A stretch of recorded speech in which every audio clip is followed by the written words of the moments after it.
Rachel Monroe was 32 years old and had a past no one there knew. When she arrived at the Alara 9 Arctic base, wearing her civilian uniform and carrying a battered suitcase, the soldiers barely paid her any attention. To them, she was just another civilian contractor, another cook sent to feed the troops in the middle of nowhere. They didn't know what she carried in her eyes, much less what she had left behind. For the first few weeks, she became a joke in the cafeteria. "The stove tourist," they'd say, laughing, as they pushed the metal trays around. Rachel didn't react. She smiled lightly, served in silence, and returned to her cold, stuffy kitchen where the sounds of war were drowned out by the constant hum of the freezers. She was invisible, and she learned to like it. While everyone slept, Rachel stayed awake. She spent late nights chopping vegetables, cleaning pots, and observing. Not the soldiers, but the forgotten details of the base. Every crack in the wall, every ventilation shaft, every antique object, and especially that old map hanging on the kitchen wall, already yellowed with age. A map the soldiers didn't even notice, but which she studied silently, line by line. One early morning, with the entire base slumbering and the wind biting outside, Rachel approached the map. Her fingers traced a hand-drawn, nearly faded trail. It was an old path, forgotten, and when she smiled for the first time, alone in the darkness, it became clear that this woman wasn't just a cook. She knew something, and she was biding her time. If you believe that even the most underestimated person can hide the biggest secrets, like this video and subscribe now. This story is just beginning, and you won't want to miss what comes next. The silence at the base was as cruel as the biting wind blowing outside. In that sterile environment, where the white of the ice blended with the absence of humanity, her presence felt offensive to some. It wasn't a matter of competence. It was something deeper, more rotten, something no uniform or rank could hide. Contempt. She walked through the cafeteria silently, as she did every morning. She picked up her tray, served herself without overdoing it, and found the most discreet corner to eat. She had learned from day one that any attempt to socialize was punished with whispered jokes or rolled eyes. Some pretended she wasn't even there. Others made a point of making it clear that, in their minds, she shouldn't be there. And it was on one of those days when everything seemed to follow the same miserable cycle that it happened. Sergeant Miller stood in line, chewing on a piece of cold meat with his mouth open. As she passed him, tray in hand, he stuck out his foot, feigning an accidental trip. But that wasn't all. With a flick of his elbow, he knocked all the food from her tray onto the cold floor of the base kitchen. Rice, meat, vegetables, everything was scattered there, mixed with the frozen mud from the other's boots. She froze. Not because of the temperature, she had already overcome that. She froze inside. The entire mess hall looked on. Some laughed. Others lowered their heads, pretending not to see. But the sergeant, with a laugh stuck between his dirty teeth, blurted out, "You should be at home making cake, not here on the ice." The silence after that was like a gunshot. She slowly crouched down, picked up a cloth and began cleaning. No one moved. No one helped. She cleaned unhurriedly, as if each grain of rice were a part of the humiliation she needed to collect, one by one. But at no point did she retaliate. She said nothing. Not a word. The sergeant shook his head, let out a muffled laugh and continued walking as if he'd won a war. The others chewed again, chuckling softly, pretending nothing had happened. Because there, on that base isolated from civilization, empathy was rarer than the sun's warmth. But between the cold eyes and closed mouths, there was one who watched differently. Novak, a radio technician, systems operator, somewhat forgotten by everyone. He was never much of a talker, but he always nodded in greeting. He never made jokes, he never pointed. And that day, while she was still cleaning the floor, he approached slowly, a serious expression on his face. He crouched down beside her and said in a low voice, "There are people who only show value when the world falls apart." She didn't answer. She just looked into his eyes for a second. And in that second, there was something no one else saw. Respect. It wasn't pity. It wasn't cheap solidarity. It was recognition. Because there, on the cold floor of the base, kneeling among the remains of her own meal, she was resisting. Not out of cowardice, but out of strength, out of strategy, because she knew that the ice doesn't forgive the weak, but also reveals the true ones. In the days that followed, the contempt continued, the jokes, the stares, the isolation. But Novak began to sit a little closer, sharing a thermos of coffee, asking questions as if he wanted to listen, not just fill the silence. She remained silent, but now her eyes were firmer, as if waiting for something, as if knowing the world can be unfair. But the universe never fails. Karma arrives, in its own time. And the ice is a silent judge. She never forgot the day the sergeant dropped her food on the floor, not because of the act itself, but because that day, someone finally told her what she'd been carrying in her heart for weeks. Only when everything falls apart do eyes open. And in that forgotten place on the map, where the cold freezes even feelings, destiny was just waiting for the right moment to reveal itself. In the early hours of June 13th, the silence of Antarctica was shattered by a sound unnatural to it. It wasn't an ordinary gale, nor the usual creaking of shifting ice. What sounded that night was a deep, low rumble, almost like a church organ at its lowest note, an ancient lament coming from the bowels of the planet. Commander Arlen, an experienced geophysicist and veteran of polar expeditions, was the first to wake. The metal cup on his desk vibrated on its own as if something invisible was calling for attention. He instinctively rose and went to the base's sensor panel. The screen flashed frantically. Seismic vibrations, abnormal magnitude. Focus, below the station itself. The first to feel the tremor were the technicians sleeping in the basement barracks. The floor undulated like living flesh, the walls trembled, and small cracks began to appear in the support columns. One of them opened, allowing a stream of icy air to rush into the ducts, and at that moment, the heating system collapsed. An unearthly chill filled the corridors, as if the ice core itself had decided to expel any human presence. External communications soon went down. The relay towers froze, and the radio signal was drowned out by a continuous hiss that sounded like whispering voices. Some swore they heard their own names spoken softly, followed by disjointed phrases in languages no one there knew.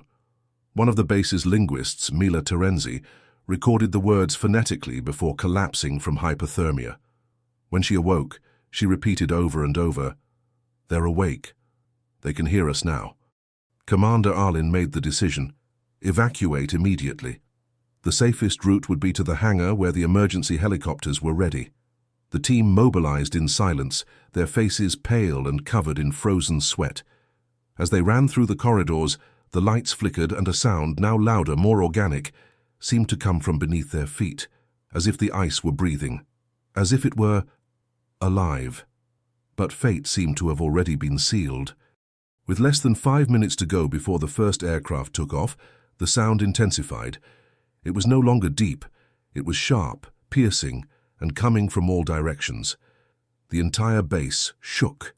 An avalanche formed on the slopes above the hangar and collapsed like a white wall. The structure's metal roof gave way like paper, burying the helicopters, the solar panels, and 4 team members still boarding. The commander watched, unable to move, his eyes fixed on a scene that didn't seem real. The ice had spoken, and its answer was clear: you shouldn't be here. In the following minutes, chaos ensued. Equipment failed. Oxygen began to dwindle within the base. The emergency generator would only last 6 more hours. Each person there had to confront a terrifying thought. What if no one comes? What if we're being isolated, intentionally? Mila, still in an altered state, drew symbols on the walls of the barracks using charcoal. Symbols that would later be recognized by a remote researcher as belonging to an ancient Himalayan language, extinct for millennia, spoken only by monks who claimed to communicate with entities from other planes. How did she know this? And why did her words sound like prophecies? Outside, the weather was impossibly unsettling. The sky was completely clear, but the snow was falling horizontally, as if pulled by something invisible circling the base. Surveillance drones sent to film the surrounding area failed to return. The last video recordings showed only flashes of light beneath the ice, as if something down there was trying to emerge. With the hangar destroyed, their only hope was to survive until external contact was re-established. But every second there seemed to distort time. Digital clocks showed different times. Wake and sleep cycles blurred. Some dreamed of lives they never lived. Others cried without knowing why. One of them, the most skeptical of all, began repeating, "I remember dying here." On the fourth day, when the silence seemed more menacing than any avalanche, the commander gathered the survivors in the main room. Everyone knew something was different, not just in the ice, but inside them. The feeling wasn't of invasion, but of recognition, as if this frozen, hostile, isolated land knew them, as if it were too old to forget. And then, on the coldest night on record since their arrival, the base's walls once again emitted the same sound as on the morning of the collapse. Only now, they all heard the same phrase, each in their own language, each with their own inner voice. A single sentence echoed in their minds, "You're back, but you won't remember why." Have you ever had the feeling of being in a place and feeling like you've already been there, even without an explanation? Are there memories buried within us, just waiting for the right moment to awaken? Leave us a comment. Do you believe there are places in the world where our souls have lived before? Darkness fell like a sentence. First came the tremors, then the dull rumble of something enormous breaking beneath tons of ice, and then silence. An impossible silence. A silence so absolute it was more suffocating than the cold, but it only lasted 4 seconds, because in the 5th second the screaming started. Human screams, screams of terror, screams coming from every direction, echoing through the metal tunnels as if the corridors were alive. The sirens, red and pulsating, exploded in alarm. The Antarctic base, once silent and orderly, became a chaotic labyrinth where fear reigned supreme. The ground was still shaking. Pipes ruptured with loud cracks. An electrical explosion sent sparks flying from the ceiling. Panels collapsed. Smoke billowed. The light disappeared. Power, communication, logic, everything was swallowed by the ice. Commander Holt tried to take control. He tried to shout orders, turn on the emergency flashlight, maintain his posture. But then he saw it. At the end of Corridor 4, partially buried by concrete slabs, was Private Daniel. Only his arm was sticking out. His skin was purple. His fingers were motionless. Holt fell to his knees. Then he collapsed completely. He passed out. With that, no one was in charge anymore. There was a group of 17 people in Sector D7, the lower corridors. It was the area closest to the old abandoned excavation shafts, and the most isolated. They had gone there that morning as part of a technical field training session. Now, they were trapped, no signal, no heat, and worst of all, no guarantee that anyone knew they were there. "Does anyone have a radio?" Beasley, the marine engineer, shouted. No one answered. One of the emergency lights flickered overhead. It was dim, almost useless, but it revealed ice-covered faces and expressions of terror. People were breathing heavily. The air was thin. The temperature was beginning to drop precipitously. One of the scientists whispered that if they were more than 30 meters underground, the cold could drop to 40 degrees Celsius in less than an hour. 2 women began to cry. A man banged his head against the wall, mumbling something about dreaming. The atmosphere was crumbling faster than the structures. Outside, in the station's central core, the chaos was even more brutal. A second tremor had ripped open a rift in the communications section, dragging half the thermal monitoring station down. 3 researchers were swallowed by the crack without even time to scream. The ice seemed alive and hungry. Someone tried to climb the side ladder of the observation tower. The ladder broke on the 3rd step. The fall was fatal. The base was now an invisible battlefield where the enemy was the unknown. But it was underground that fear took on another form. Silence. The group of 17 was no longer screaming, no longer crying. They were frozen, not just from the cold, but from the feeling of utter abandonment. Beasley's flashlight was low. Anwar's tablet battery was blinking at 4%. And the portable emergency generator had been left in the previous room, which was now inaccessible, buried. It was then that Rachel spoke. She was sitting in the corner, covered by a thermal blanket, her eyes open as if she were seeing something no one else could. She was a geologist, But she also had a background in Eastern spiritual studies, something many considered too esoteric for a scientific basis. But there, in that moment, there was no science anymore. "We're not here by accident," she said. Her voice was firm, unlike all the trembling voices around her. "Antarctica isn't attacking us, it's showing us something."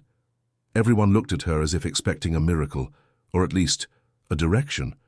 She stood up slowly, walked to the steel wall at the back and placed her hand against it. "This structure is unstable, but there is another way out. It's not on the official maps." A whisper of hope ran through the group, as if their breath was slowly returning. "How do you know that?" someone asked. Rachel hesitated. Then he replied, "Because I've been here before, but not in this life." The air froze once more. "But not because of the temperature. This base was built on something ancient," Rachel continued. "A buried structure that pulsates. When I meditated here last week, I heard a sound coming from beneath the ground. I followed it. I found a staircase, but I backed away in fear. Now I understand it wasn't fear, it was a calling." People looked at each other. It was insane. It was impossible. But it was the only thing that made sense. What else would explain the fact that Rachel, even after the collapse, knew exactly where they were? How could she have predicted there would be an alternative route, a forgotten tunnel leading outside, or maybe into something even deeper?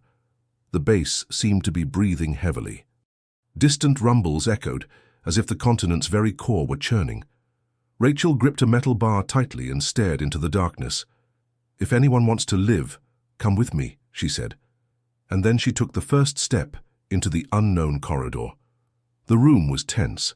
The cold cut like blades, and the flashing emergency light cast flickering shadows across the concrete walls. Everyone was exhausted, their clothes frozen, their eyes bloodshot, and their breath shallow from pent-up fear. Then, amid the chaos, a low, almost imperceptible voice broke the silence like a whisper, echoing in an ancient cave. "I saw a tunnel on the old map. It goes under the lab and comes out into the supply cave."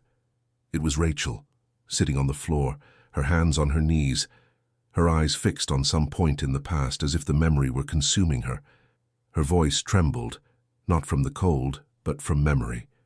A memory buried so deep that even she couldn't tell if it was real, or the fruit of something her soul carried from other eras. Everyone turned to her. The silence was now absolute. Even the wind seemed to stop and listen. The lieutenant, exhausted and covered in snow, raised his voice in despair. "This is madness. We don't have time for delusions. We're surrounded by ice with no communication, no supplies. And you're talking about tunnels." But Rachel didn't look away. She didn't blink. Something inside her had awakened, and whatever it wasn't of this time. "These tunnels weren't made by us. They're older than the laboratory itself. I remember when I was a child, during a dig with my father, I saw the drawings on a map. He told me they were just legends, but there was a mark, the same one we saw today on the frozen wall." The silence turned to unease. One of the researchers, the oldest in the group, approached. "You said you saw the same mark. Where?" Rachel stood slowly, her legs barely obeying her. She walked to the wall where the generator had exploded. She tore away the thermal paper covering a crack. There it was. The mark. A symbol carved into the stone, like an inverted star surrounded by circular runes. "These symbols are on the map. The tunnel entrance starts here." No one dared laugh. Cold hunger and fear had made everyone more sensitive to the inexplicable. Science seemed to have limits in Antarctica, and at that moment they were beyond them. Rachel led the group. Each grabbed a flashlight. They descended one by one, step by step. The sound of their footsteps was muffled by the snow that had invaded the lower floor. The hallway narrowed, and the ceiling lowered. The flashlights flickered, some went out for seconds, and the darkness seemed to swallow everything around them. The smell was ancient, damp, as if something had been sleeping there for centuries. Rachel would stop sometimes, rest her hand against the walls and close her eyes. She could feel the pulses, the echoes, as if the place breathed. "This way," she murmured, almost in a trance. She wasn't Rachel the scientist anymore. She was another version of herself. Something old. Something she remembered. A muffled sound of something metallic falling behind them made them flinch. The lieutenant whipped around with his gun. Nothing. Just silence and the densest darkness they had ever felt. Up ahead, Rachel stopped. He pointed to the ground. A trapdoor, metal, rusted but intact. This is it, the final descent. The group's eyes widened. This was real. It wasn't a delusion. The tunnel existed. And what's more, it was as if Rachel had known it all along. "How did you know?"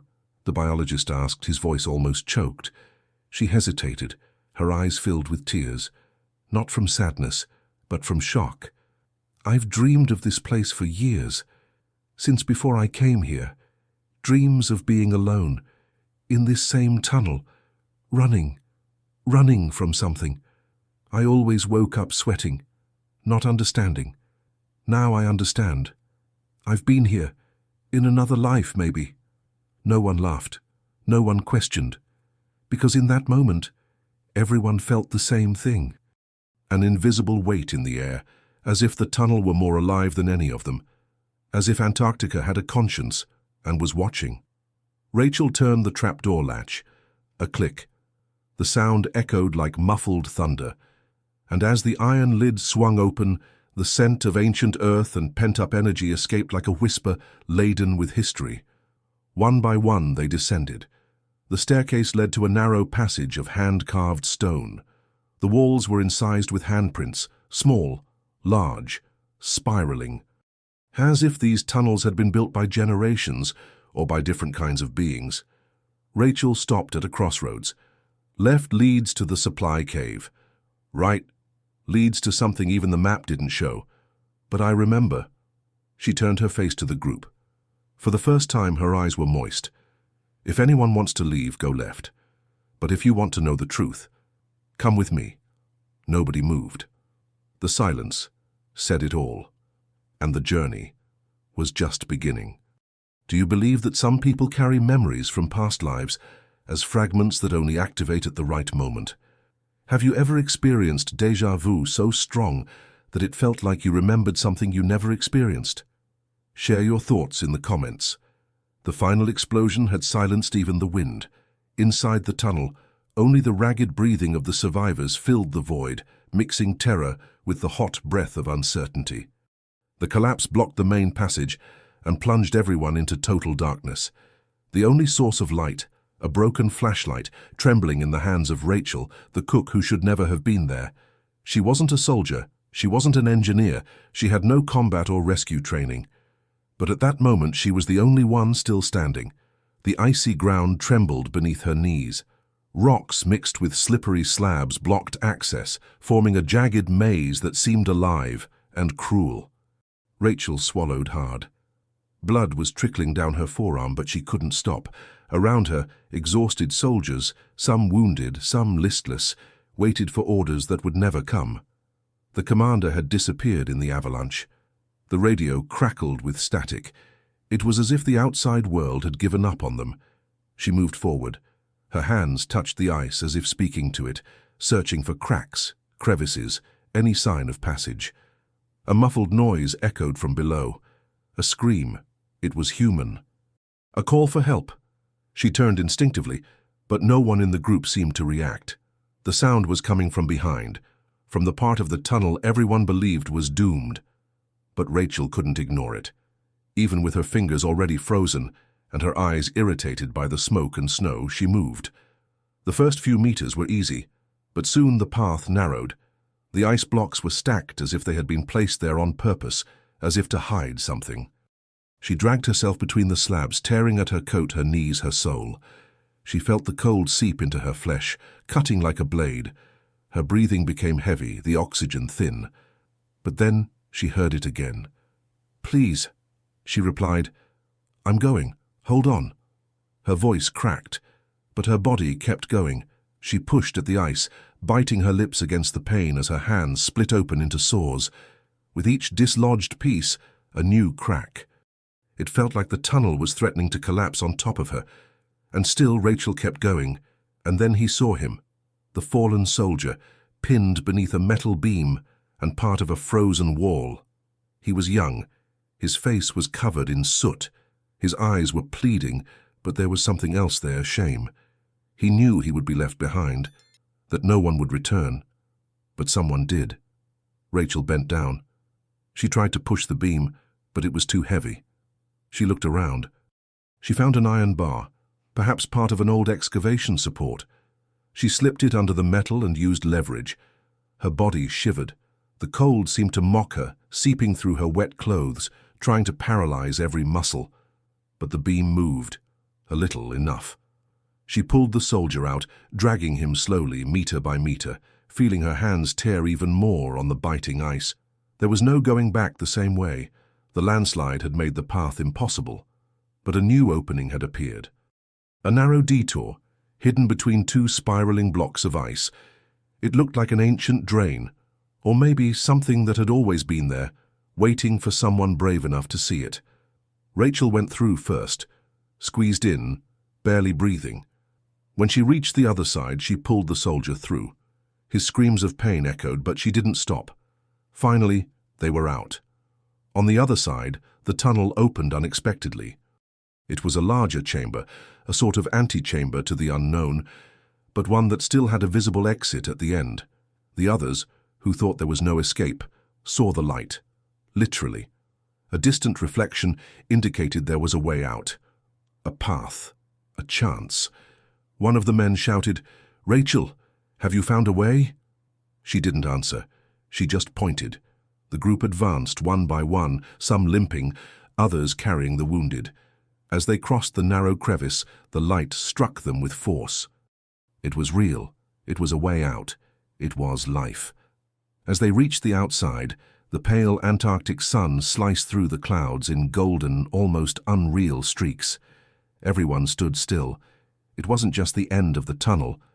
It was the end of fear. Freedom from the white prison that threatened to devour each of them. But what silenced them most was the image of Rachel fallen to her knees, her arms stained with blood, her breath ragged, but with a faint smile on her face. She had saved them all. And no one remembered her name from the original team roster. She was just the cook, the one who baked the bread, cleaned the dishes, and kept the coffee, the one who was never invited to meetings or heard in decisions, the one who spent weeks ignored at camp, but now was the only reason they were alive. The silence was broken by the soldier she carried. He struggled to his feet, still trembling. He walked over to her, knelt beside her, and took her hands. "You came back for me." She just shook her head, looking up at the sky. What no one knew was that Rachel had lost her brother on a similar mission years before, and that she swore ever since that if she ever had the chance, she would save someone, even if it cost her own life, because her pain could not be in vain, because her path of silence and service hid a courage no uniform could convey. She didn't need recognition. She never had. She just wanted to do the right thing. And that day the right thing meant taking on the impossible with her own hands, even if no one was watching. And you, have you ever been saved by someone the world ignored? Someone who never wore medals, but whose soul was marked by invisible battles? The silence that gripped the supply cavern was unlike any other. It was a silence that seemed suspended in the air, as if time itself had stopped to witness what had just happened. The group, exhausted, covered in snow, shivering, could barely process the reality. They were alive. Alive because someone they had ignored, underestimated, and despised had guided them back. Rachel Monroe, the cook, the woman who went unnoticed in the hallways, who endured silent jokes, who kept the mess hall running while the others saved the world. Now she was the one standing. Wounded, yes. Scraped, yes. But whole and different. Not in appearance, but in her gaze. The eyes of someone who knows exactly who she is, even when no one else does. The commander, who until recently barely knew her name, approached silently. The others made way, needing no orders. This was no ordinary situation. The ground still shook in places, but no one could take their eyes off Rachel. The commander stopped before her, hesitant. His eyes welled up. He took a deep breath. He tried to speak. He failed. And then, finally, he managed, You brought us back, and I never listened to you." Rachel didn't respond immediately. She watched him calmly. There was no hatred, no pride, just serenity. She knew that this moment didn't change the past, but it could change everything from then on.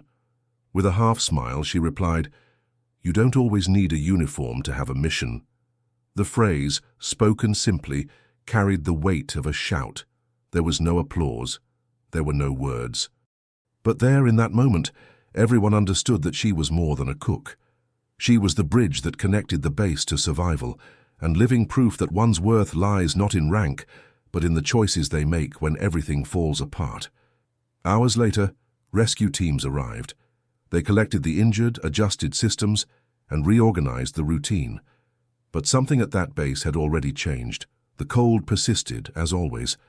The wind still bit the faces of those who ventured outside. But inside there was something different: respect and memory.